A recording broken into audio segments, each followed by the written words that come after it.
Hello, my name is Jackie Powell, and Lucas Seehafer is here with me to discuss the latest injury woes of the Minnesota Lynx, along with taking us inside Simone Augustus's jersey retirement ceremony.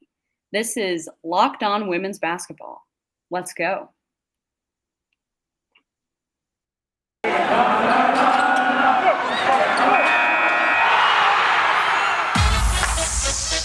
You are Locked On Women's Basketball, your daily podcast on women's basketball. Part of the Locked On Podcast Network, your team every day.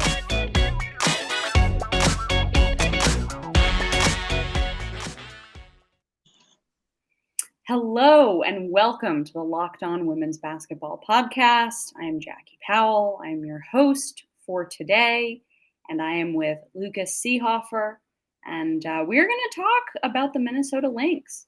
I cover the New York Liberty and do social media for the Next. And Lucas is our Minnesota Lynx beat reporter. Lucas, how are you today? I'm doing well.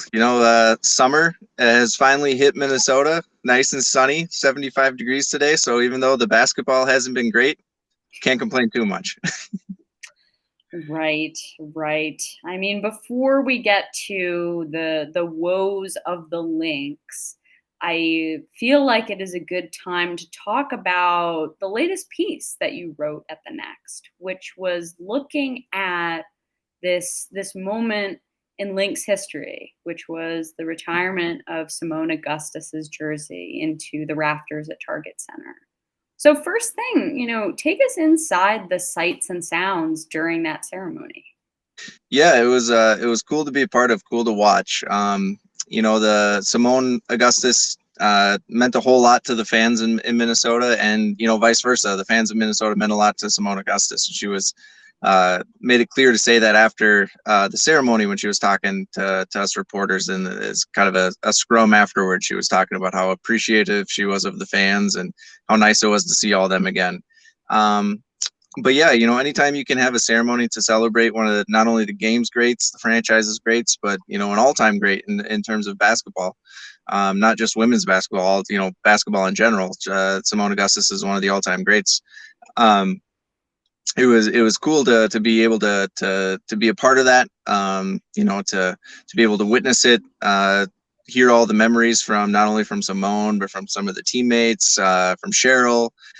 They played a pretty cool video during the ceremony where they kind of went through and talked to some prominent teammates, former coaches, kind of get their perspective on who Simone was, not only as a basketball player, but a person, and now who she will be as a coach, kind of moving forward as she enters that phase of her career.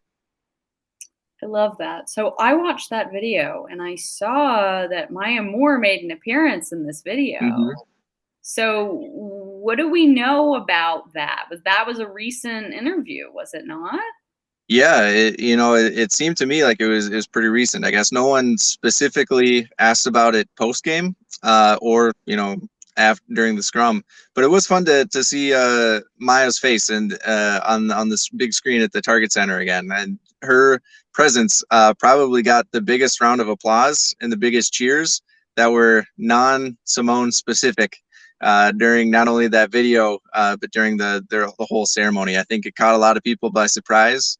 I was kind of looking at Simone while that popped up, and I think she really appreciated that Maya took some time out of her, busy life to record that video and be part of the celebration. I think that meant a lot to not only Simone and the fans, but I think Coach Reeve, kind of everybody that was in attendance, really liked to see and hear from Maya again. Yeah, I saw that, and I don't know. I think for a lot of people, it just brought a smile to our faces, because it's been a long time since, as you said, since Maya Moore, since her face, her voice was in the Target Center. So what I thought was fascinating about this game was it felt like we went back in time a little bit. In that this was a game against the Los Angeles Sparks. Mm-hmm. And Simone was a part of those Lynx teams that would go head to head with the Sparks to try to capture those championships. So, what was it about this game that maybe felt a little poetic to you? Yeah, so it was an interesting game to kind of take in because the Lynx started so poorly, and it felt like it was just like another game of of the season where things start off slow and then they get behind. But as the game went on, it was kind of like, all right, they're keeping it close. The Sparks are letting them stay in it. Now, part of that was because the Lynx shot like I think between the two teams there was like 70 free throws attempted, and like I want to say like 48 or 50 of them came from the Lynx. So they got to the free throw line quite a bit. So that in and of itself was kind of an old school throwback. But as the game went on, it was just like, all right, Sylvia Fowles is keeping them in this. Big shot from aerial powers every here or there. And it just felt kind of like we were saying, like thinking back to those old Sparks versus Lynx matchups where the two teams were so evenly connected, and in terms of talent and in terms of veteran status, all that kind of stuff. So it was a fun to kind of watch the two teams kind of punch back at each other. But overall, it was also still pretty clear that both of these teams have quite a ways to go to kind of reach the top of the ladder, so to speak. They're no longer the Lynx and the Sparks of old, but did show some signs of just a good basketball game. Right. Yeah, I noticed that too, because it's sort of like these are two teams that are trying to, I don't know if I want to say make their last push. I think for the Lynx, you can say that because it's Sylvia Fowles' final season. But the Sparks are in this strange position where it's like, we have all of this flashy offensive talent. Can we get back into the playoffs? And if that doesn't happen, Derek Fisher on the hot seat. So it's this very, I don't think Cheryl Reeve will be on the hot seat if things continue to go not as they would want. But I think it's I think she'll be coaching Minnesota as long as she wants to be. But I agree with what you're saying. Like when you look at the Lynx, or excuse me, the Sparks' roster, like there's a lot of talent on that roster. And if they underperform, like, yeah, Fisher will be on the hot seat for sure. Indeed, he will. But what do we always say, or at least this is something that Howard Megdal, the founder of the Next and a frequent host of this show, says. He always says, don't count out Cheryl Reeve. Bet on Cheryl Reeve. She finds a way to make things happen. And speaking of betting and counting on someone, one of our sponsors for this show is betonline.net. It is your number one source for all of your betting stats and sports info. You can find all of the latest sports developments, news, and odds, including, actually, I believe we have 4 WNBA games on today. It's the Liberty at the Mystics, the Sky at the Dream, the Sun at the Mercury, which that will be a back-to-back for the Sun, which is so unfortunate. And the last game of the day is Wings at Storm, especially with these Commissioner's Cup games going on. Also, you can get the news and odds when it comes to the NHL playoffs, Major League Baseball, the NBA Finals, and BetOnline is your continued source for all of your sporting wagering info, including even esports. So head to the website today or use your mobile device to learn more about the different trends and the action. BetOnline is where the game starts. So, Lucas, after the pomp and circumstance and the fanfare of Simone's return, and the Lynx stormed back but fell a little short, something unfortunate happened during that game. What happened besides the Lynx obviously not getting the W? Yeah, well, I mean, something unfortunate happened. I think that's going to be the subtitle of the story about this Lynx season in general. But yeah, as you kind of alluded to, the injury bug hit yet again. Aerial Powers. She ended up being relatively okay. She played in the next game, but she had to miss the remainder of the fourth quarter. I think it ended up being like half of the fourth quarter, something like that. She got hit in the face and left the game. Was not able to complete her free throws. So then rules stipulate that she had to miss the rest of the game. Turns out she broke her nose on that play. So she's currently playing with a broken nose at the moment. Also, Moriah Jefferson, I forget exactly when, if it was the third quarter or the fourth quarter, but it was definitely in the second half, went up for a layup, kind of went up awkwardly, landed awkwardly. It turned out she has a strained quadricep muscle. And then Natalie Achonwa, who we thought was on the brink of returning from a hamstring injury, re-aggravated it about a week or two ago and is still yet to return and is currently listed out as being out indefinitely. So the Lynx were able to pick up a couple more players on hardship waivers. Elisa Cunane, former draft pick this past draft from the Seattle Storm, who I don't think she appeared in a regular season game for Seattle. Oh, maybe she did. It wasn't very much. It didn't last very long on the roster. She was in preseason. Yes. Preseason. Yep. And then Kamaya Smalls, they also picked her up, kind of more of a guard. There was a lot of questions, at least in my mentions, of like, why didn't they stick with Hannah Shervin, who was their previous big, who had been in training camp with the Lynx and signed a hardship deal previously. Well, she recently signed with a team in Australia, so she's no longer in the States. So I'm guessing that's part of the reason, part of the influence as to why they went with Cunane instead. But yeah, the Lynx, they just can't get over, they just can't escape this darn injury bug. Oh man, is there some karma there with the whole Shervin situation? I mean, she had sort of had it with the hardships, and because I mean, I don't know. I guess she did what was best for her, but has Natalie Achonwa seen minutes at all this season?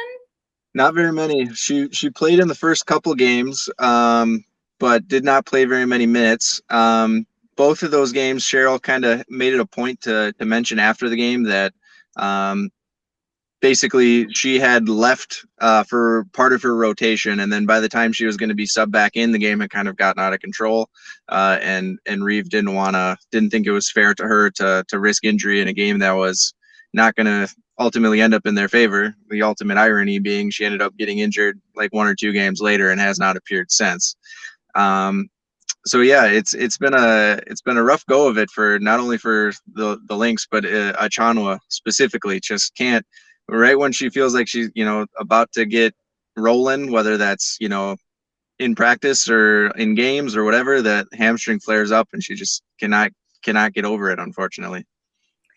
It's really quite something because there was a similar storyline that occurred last season. I mean, she missed a lot of that first half, and there was a question about if she was going to be ready to play for the Canadian national team. I remember she went to Tokyo with a brace, and she came back, and I think she did play in the second half of the season, but this has been an issue for her. I don't know why. I don't know if Cheryl has sort of said, like, she known to be injury prone. Yeah, she hasn't mentioned anything specific. I will say about hamstring injuries is that they can be very tricky, particularly, when she when Achonwa was first diagnosed, they didn't come out and specifically say the grade, but based on the injury timeline and kind of when they projected she'd be back, I think they had initially said that she'd missed 3 weeks. So that's kind of a between a grade 1 and a grade 2. So basically kind of the high end of the grade 1 or the low end of the grade 2.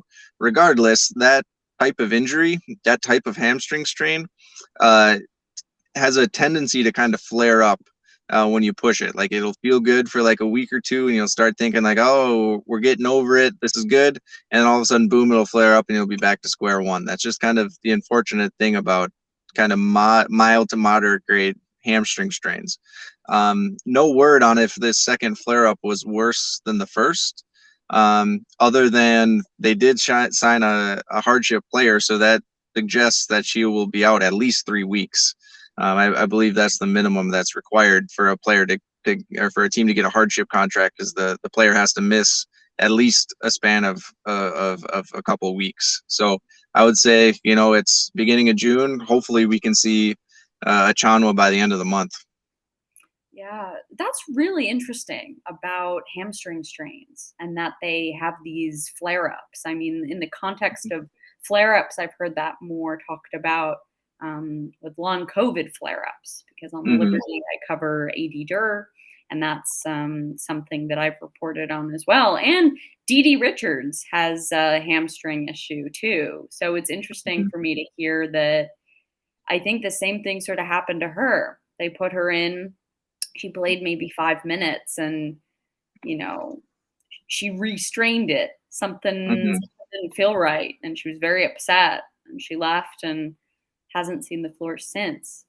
But anyway, why don't we talk about what or how the Lynx looked with some of these new pieces. They played on, I believe it was Wednesday night, against the Atlanta Dream. Yeah, things did not go well. Again, another subtitle to the Lynx this season. Turnovers have been killing them this season, and that particularly showed up again the other night against the Dream. I think the Atlanta only ended up winning by like 8 points or so, but if you were watching the game or if you were watching the box score, it didn't really ever feel like it was that close. Cheryl Reeve had some comments post-game, kind of select comments about the officiating, as she has had in past games as well. But, at the end of the day, I forget the specific amount, but it was something like 24-25. You can't turn the ball over that many times and expect to win at the WNBA level. Heck, at the high school level, you can't expect to win with that many turnovers. Also looking at, I was kind of scrolling through Synergy before we hopped on this call here, and the Lynx are currently the worst team in the league when it comes to transition offense and transition defense. And then they're also really poor at defending teams in spot-up situations. I think they're 11th in defensive efficiency. So if you can't score in transition, you can't stop transition, you can't hold on to the ball, and you can't stop teams when they're shooting jump shots, like, what can you expect? I mean, I guess it was a perfect storm because Ryan Howard, when you think of her game, it's a lot of spot ups. I mean, I think my observation of the Atlanta Dream has been that Tanisha Wright has been able to find ways to just put her in space, put her in situations where she can just spot up and shoot it. So that seems a bit concerning, and I guess it makes sense with how the game finished. Yeah, exactly. And you can't let even a rookie, you can't let a player as talented as Ryan Howard have any looks. You can't let her or players of her caliber have the opportunity to seal the game away. You have to be able to exert your will on the opposing teams to not only come back, but ultimately come up with a victory in the end. And that was something that I asked was asked of both Coach Reeve and Kayla McBride after the loss to the Sparks, of like, okay, you guys fought back, but you lost. How what does it take to ultimately come out on top of that? Because the Lynx are 2-8. I'm not saying they could be 8-2, but they could probably be 5-4 if they had, something in the tank where it was like, okay, we've come back, now let's finish this. And Reeve, both of them really basically said attention to detail and kind of, executing the game plan. That's been an issue all season with the Lynx, which is odd for a team that is such a veteran team. And, other than some of these players who are coming in on hardship deals, that have played with each other for a couple of years now. in some cases 3-4 years. So why this attention to detail and why this lack of execution is popping up this season, I don't really know. I don't have a good answer for that. I have some thoughts, but before we go into that, because I watched that presser and I saw, I think it was one of your tweets where Reeve sort of said, veterans were not in the right spots after timeouts. That was awfully concerning. But before we talk about why this might be, I want to remind everyone, we're talking about these hardship contracts and these players that have some injuries, and the Lynx are missing parts. This episode is also brought to you by Rock Auto. With the ever increasing numbers of different makes and models of cars, it's now quite difficult for your local chain auto parts store to carry the part that you're looking for. There's a lot of questions. Is your Odyssey an LX or an EX? So with Rock Auto, you can save time and money. Why choose to spend 30, 50, or even 100% more for the same parts from a chain store or car dealership? Rock Auto is a family business serving do-it-yourselfers for over 20 years. And Rock Auto prices are reliably low, as I stated before, for every customer. They have everything you could need: brake parts, tail lamps, motor oil, and even new carpets. Look at that. If you get a stain in your carpet and need a new one, go to rockauto.com right now and see all of the parts that are available for your car or your truck. Write Locked On in their How Did You Hear About Us box so they know that we sent you. Amazing selection, quite reliable low prices, all the parts your car will ever need. rockauto.com. Anyway, transitioning into talking about a team that is missing some of its key parts, not the parts of a car, but parts of a basketball team. I think about who is missing. I think about Napheesa Collier. I think about Damiris Dantas. I think about even a player they waived and, we didn't really know the extent as to why, in Lasia Clarendon.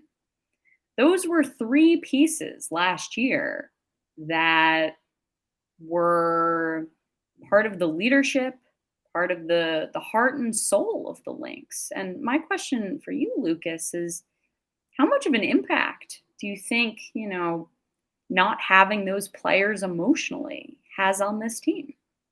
Yeah, I think it's huge. One of the things that we was kind of talked about early season in the Lynx when we were trying to figure out what was going on so much was, if they only had a point guard, then things would be better. Well, they got a point guard in Moriah Jefferson, who's been playing really well while she was healthy, and things did not get better. I think what we really kind of underestimated was the impact of not having Napheesa Collier.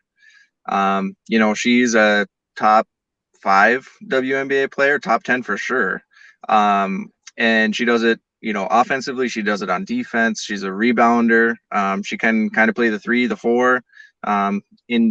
Honestly, if she was healthy this season, she would probably see some minutes at the 5 as well.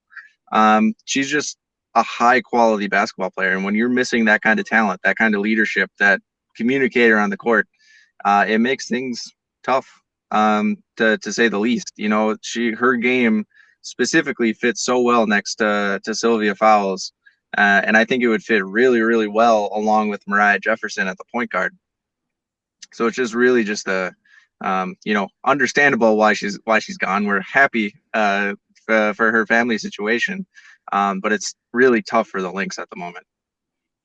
Yeah, something I remember from the 2021 situation was, even with Napheesa Collier, there seemed to be just miscommunication leadership-wise, and they were missing someone that was going to hold the rest of the group accountable. And, we talk about Sylvia Fowles as Sweet Syl, and She's one of the kindest, most attentive people. And then that's what Cheryl Reeve has said. That's what people who play with her have said.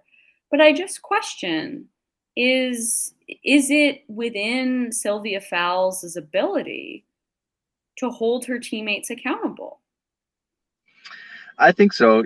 I've seen, to an extent, I'll put it that way, because I think, not any, how do I phrase this? Basically, you need a special kind of person to right this ship in Minnesota, and I'm not sure that there are many of those people in the league. how about we put it that way?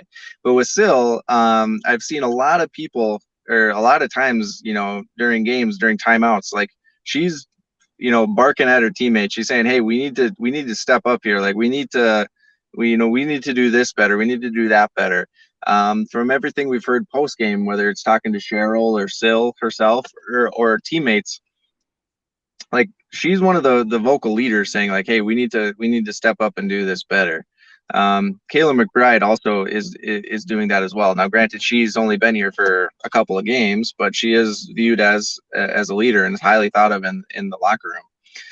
And that's kind of why I'm a little confused as to why the Lynx are struggling so much. Is like, according to Reeve, they're saying and doing the right things in practice, and they're not executing in the game. According to the players, like the coaches are asking them like, "Hey, what can we do better to help you guys out?" And the players are asking the coaches, "Hey, what can we do better to help you guys out?" Like everybody is seemingly doing the right things until they step on the court.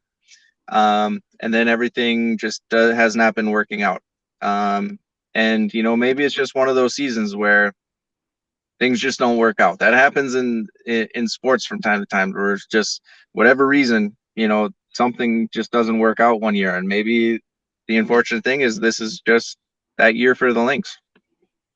Yeah, it's just so sad that this has to during Sylvia Fowles' final season. I mean, I remember being in press conferences with Cheryl and sort of asking about the urgency. Like that's what I wonder about too. How much urgency is there from this team? Mm-hmm. Yeah, and from a roster management standpoint, Cheryl keeps saying like, "Hey, we're going to experiment until we get this thing right." The season's only a third of the way done basically, so there's still time to turn it around. But then again, the Lynx only lost 10 games last year, and they've already lost 8 so far this year. So if they're going to turn around, they have to do it like immediately. So at this point, the question becomes, okay, one, do they keep being aggressive and trying to tamper with, or tamper's not the right word, tinker with things, and maybe swing trade here or there to try and bolster their roster? Or the other question, if the losses keep mounting, when do they think about blowing it up? Do they think about trading players and collecting assets for the future? Cheryl is not the type of coach GM who's going to want to go through a rebuild necessarily. So I don't think that's necessarily going to be the way that things go. But I think it has to be at least considered. The team has very little cap flexibility this season, but moving forward, they only have a handful of players under contract, at least, for next season and then the season after that. It's really, I think 2 years from now, it's only Collier, Shepard, and Dantas maybe that are currently under contract, protected contracts for 2 years out. So there's some flexibility that's coming, but do they jump ship early or do they try to ride this out? I think they'll try to ride it out, but we'll see as the weeks go by. The last question I have for you before we sign off is I'm really curious actually about Aerial Powers. I mean, I know that you told me she broke her nose in the LA game, but Reeve has been bringing her off the bench rather than starting her. What has been the reason for that? Yeah, Reeve basically mentioned, I think it was after the Sparks game, basically saying that she likes her fit, kind of coming off the bench, because when she has been coming off the bench, she's been coming in for McBride. So she's the first one off the bench, first guard off the bench.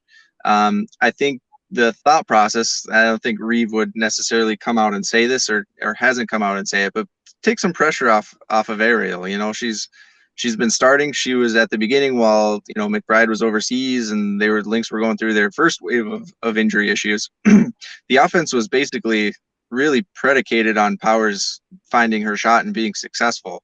And it just wasn't coming. Like, she was one of the most inefficient scorers through the first handful of games. And technically she still is. But coming off the bench allows her to kind of play in a role that has a little less pressure, maybe a little bit more accommodating to her overall game, kind of getting her next to some players that maybe fit next to her, schematically a little bit better. Is this going to be a thing that goes all year long? It's tough to say. I think it was just one of those ways that Reeve was kind of saying, hey, let's experiment. Like, we're desperate for wins here. We're going to try everything we can do to do it. And maybe, part of the answer is getting Powers next to players who fit her style better in a less stressful or, demanding situation.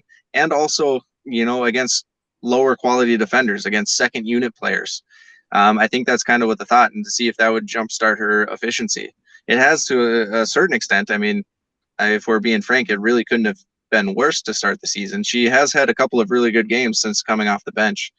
So it'll be interesting to see how long they kind of stick with that.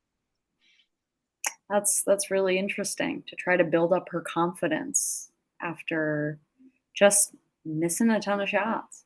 But she has been aggressive in, charging the lane, going downhill, going to the free throw line. I mean, she killed the Liberty. I mean, she wasn't making shots, but she was going to the line. Yeah. And she's been great at staying aggressive and looking for her shot, making really good passes, all that kind of stuff. But almost, at least for shooting wise, maybe to her detriment. Like, you can tell there were times where she was being aggressive, but being aggressive in the, hey, I need to make a shot kind of way, not being aggressive in the, hey, what's the best opportunity for our team to score here kind of way. So I think she's kind of trying to, even out those opportunities. Like, okay, when do I go and try and get a basket for myself versus when do I go and try and get a basket because it's the best way for our team to score at the moment.